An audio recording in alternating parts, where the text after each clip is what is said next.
วกมันมาแบบบ่ทันตั้งตัว5แรงบอลอยู่ของพวกมันอย่างล่วงหลายตั้งแต่ก้อนหินที่ทำลายบ้านเหือนจนถึงก้อนหินขนาดเท่าภูเขาเอเวอเรสต์ซึ่งเฮ็ดให้เกิดการทำลายครั้งใหญ่บ่มีภาครอดพ้นจากความอันตรายของมันผู้ฮู้บางหลายบ่ได้ฮู้เกี่ยวกับโลกแต่อย่างใดจริงแล้วพวกมันคือขี้เหยื่ออวกาศที่เกิดจากฝีมือมนุษย์หน้าอุกกาบาตที่เฮาตามสืบค้นและอุกกาบาตในอวกาศและวัตถุมหาภัยที่ลงมาจากฟ้า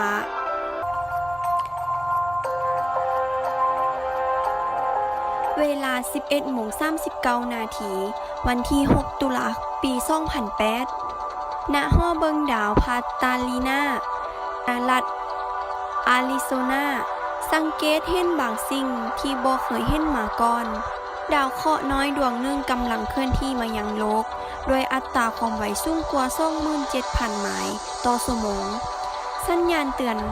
ถูกส่งผ่านชุมชนวิทยาศาสตร์นานาชาติดาวเคราะห์น้อยดวงนี้จะพุ่งต่ำโลกหรือบ่บอนห้องปฏิบัติการเครื่องอ้ายพ่นสตีฟ เซดลีย์ถูกเอิ้นตัวอย่างเร่งด่วนผู้คนต้องการรู้ว่าก้อนหินนี้จะตกลงเมื่อใดและบ่อนใด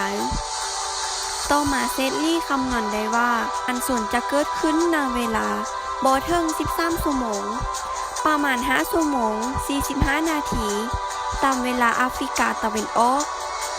และเป้าหมายของมันคือทะเลซาบูเบียนในซูดานเหนือมันคือการนับถอยหลังสู่การสนเมื่อบ่มีเวลาหยุดก้อนหินจากอวกาศจึงมีการส่งอีเมลเพื่อเตือนผู้คนที่อยู่พื้นดินและถึงอากาศเวลา 5:45 นาทีช่วงเวลานั้นก็มีฮอดนักบินเซิงพาณิชย์กำลังบินอยู่เหนือสุดะเข้าได้เห็นลูกไฟฟ้าอวกาศมายังโลกด้วยพลังงานประมาณ 1,000 ตันของระเบิด PNP ก่อนที่มันผ่านชั้นบรรยากาศมันเริ่มเผาไหม้และลุกเป็นไฟบนพื้นดินต่ำลงไป23 ไมล์ชาวสุดะกลับมาจากการสวดมนต์ตอนเช้าได้ยินเสียงอันย้านกลัวมีคนเห็นลูกไฟเจิดจรัสที่ตามด้วยแสงอันน่าลึกลับที่ขีดผ่านท้องฟ้านักวิทยาศาสตร์เคยหวังว่าดาวเคราะห์น้อยจะบ่มีมวลหลายพอที่จะทะลุผ่านชั้นบรรยากาศมาได้และสร้างภัยอันตรายให้แก่แผ่นดินได้ดาวเทียมติดการระเบิดที่สุดะแต่ปรากฏเพียงน้อยนิดว่ามีเศษชิ้นส่วนใดๆแด่ที่ลงเหลืออยู่สตีฟ เว้าถึกบ่มีแรงงานผู้บาดเจ็บด้วยความเสียหายจากชิ้นส่วนที่ตกลงในดินแดนอันห่างไกลโลกเฮายังปลอดภัยจากอันตรายที่เป็นไปได้ส่วนหนึ่งเป็นเพราะพื้นที่นั้นห่างไกลเกินไปและสิ่งที่พุ่งต่ำมีขนาดน้อยแต่เรื่องราวยังบ่หมดซ้ำนี้เดือนธันวาปี 2008 นักดาราศาสตร์ปีเตอร์ เยนมิเกสจัดทีมตามหาและ5ชิ้นส่วนมุ่งหน้าที่จะไปหาสิ่งที่บ่น่าจะเป็นไปได้หรืออุกกาบาตซึ่งเป็นชิ้นส่วนที่ลงเหลือของดาวเคราะห์น้อยที่ชื่อว่า 2008 T43 เครื่องมือนาการล่าอุกกาบาตมีเพียงแผนที่ของทะเลซาลูเบียกับเส้นทางดาวเคราะห์น้อยถึงแผนที่แต่การตามหาก้อนถ่านที่คล้ายก้อนหินในทะเลที่มีแต่ก้อนหินก็คล้ายกับการงมเข้มในมหาสมุทรเมื่อดวงอาทิตย์เริ่มตกดินในมื้อแรกที่ผู้คนห้าแมนบ่พบหยังเลยจนมีอาสาสมัครคนหนึ่งย่างไปพบก้อนหินที่ต้องสงสัยก้อนหินหนึ่งตัวอย่างอุกกาบาต280อันทุกคนพบจนในที่สุดมีมวลรวม11 ปอนด์ซึ่งวิทยาศาสตร์สำหรับดาวเคราะห์ชื่อว่าพบเพียงละอองดิน2008 T43 เป็นดาวเคราะห์น้อยดวงทำอิฐที่ค้นพบในอวกาศและตรวจพบอยู่พื้นดินภายหลังนักวิทยาศาสตร์เอิ้นมันว่า ภารกิจการแพร่กระจายของดาวเคราะห์น้อยกับคืนครั้งแรกโลกอาร์ตบอโชคดีแบบนี้นะครั้งนะตอนนี้นักวิทยาศาสตร์สงสัยว่าช่อง008ที่43จะจักส่วนข้องก้อนหินที่ยางกว่าจากแคบดาวเคราะห์น้อยซึ่งเป็นบริเวณที่อยู่ดาวพฤหัสกับดาวอังคาร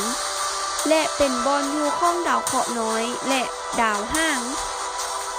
ณบริเวณแห่งดาราจักรที่แออัดนี้รู้ว่าสิ่งเหล่านี้มาจากการกำเนิดสุริยะบางครั้งจึงกระทบกันและแยกออกเป็นชิ้นส่วนอย่างน้อยซึ่งเป็นชิ้นส่วนที่เดินทางมาอย่างโลก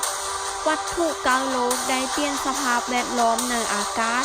กลายกับโลกให้เป็นเขตอันตรายวัตถุ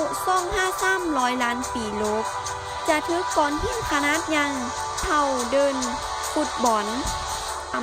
ซึ่งอาจทำลายเมืองย่างทั้งเมืองในทุกๆ500,000 ปีโลกจะต่ำกับก้อนหินที่ขนาดซ้ำภูเขาซึ่งอาจก่อให้เกิดอันตรายไปทั่วโลกบรรยากาศโลกเป็นซันก๊าซที่ห่อหุ้มโลกเอาไว้แต่บางครั้งวัตถุที่ย่างไปและนักกว่าก็อาจจะลอดเข้ามาได้เมื่อดาวเคราะห์น้อยต่ำกับบรรยากาศพวกมันจะกลายเป็นดาวตกหรือลูกไฟสว่างไสวบนท้องฟ้าถ้ามันตกฮอดพื้นยามใดเราจะเอิ้นมันว่าอุกกาบาตโลกบ่แม่นที่พักที่สมบูรณ์แบบของมนุษย์เสมอไปช่วงที่โลกเกิดขึ้นบ่ดนข่าว3,800,000 ปีที่ผ่านมาก้อนหินที่3จากดวงอาทิตย์เป็นเคสที่ส่งขามแห่งจักรวาลระหว่างช่วงเวลาสั้นๆที่เอิ้นว่าการระดมยินตอนปลายเศษหินไล่พันล้านอันที่เหลือจากการก่อตัวของระบบสุริยะได้พุ่งส่วนโลกของเฮาด้วยอัตราที่สูงด้วย20,000 เท่าของในขณะเดียวกันวัตถุหินเหล่านั้นช่วยปันโลกที่ทั้งมีรูปร่างคือกันกับปัจจุบันนี่คือบาดแผลจากการจำคุกอุกกาบาตเพียง170คุ้มในโลกที่ยังคงเบิ่งเห็นลมฟ้าอากาศน้ำและการเปลี่ยนแปลงของแผ่นเปลือกโลกได้ลบห้องหอยความรุนแรงจากอวกาศในยุคโบราณแต่หลักฐานในอดีตอยู่ถึงดวงจันทร์ซึ่งก็เกิดขึ้นในเวลาเดียวกันแต่บ่มีการเปลี่ยนแปลงของแผ่นเปลือกโลกและขบวนการอื่นๆที่จะพบห้องหอยการจำการนับคุ้มอุกกาบาตถึงดวงจันทร์เป็นวิธีที่นักวิทยาศาสตร์ศึกษาจำนวนการจำที่เกิดขึ้นกลางโลกทั้งอดีตและปัจจุบันคุ้มอุกกาบาตที่อยู่กลางเมืองวิสซูโลรัฐแอริโซนาคือเครื่องย้ำเตือน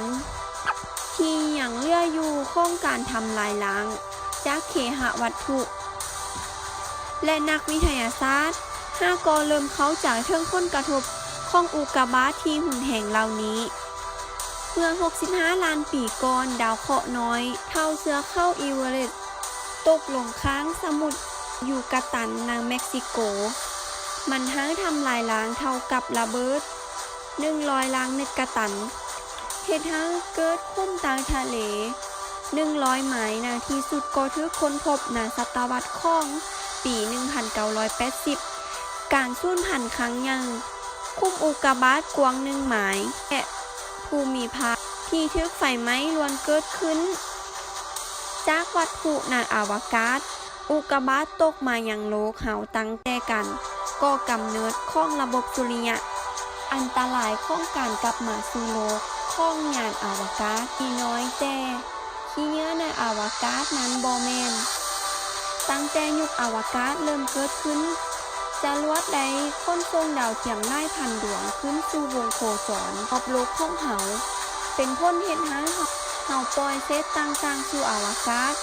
เช่นท่านจรวดดาวเทียมที่หมดอายุทั้งเชื้อเพลิงรวมถึงแผ่นเกี่ยวและชิ้นส่วนต่างๆจากการต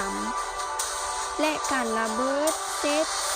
ที่เนื้อต่างๆเหล่านี้วนรอบโลกของเฮาและบางอันจะตกสู่โลกของเฮาในที่สุดในอวกาศวัตถุจะอยู่ได้ดนเป็นหลายร้อยปีเพราะว่าบ่มีแห่งต้านของอากาศแต่ในที่สุดจะลดระดับของวงโคจรมันจะสูญเสียพลังงานเพราะมีแห่งต้านจากบรรยากาศน้อยหลายและแห่งโน้มถ่วงของโลกจะดึงมันกลับสู่สันบรรยากาศเมื่อมันอยู่บริเวณของบรรยากาศที่หนาแน่นพวกมันจะตกลงพื้นอย่างอิสระและมันก็บ่แม่นสิ่งฟันคือกันกับหนังแต่วัตถุนอกโลกวัตถุที่มนุษย์ยังคงตกเข้าสู่โลกต่อไปเฮาจำเป็นต้องค้นหาวัตถุจากฟากฟ้าอยู่เสมอบางเทื่อมันอาจทำลายพื้นที่ใกล้เคียงอาจทำลายล้างอารยธรรมของมนุษย์ก็เป็นไปได้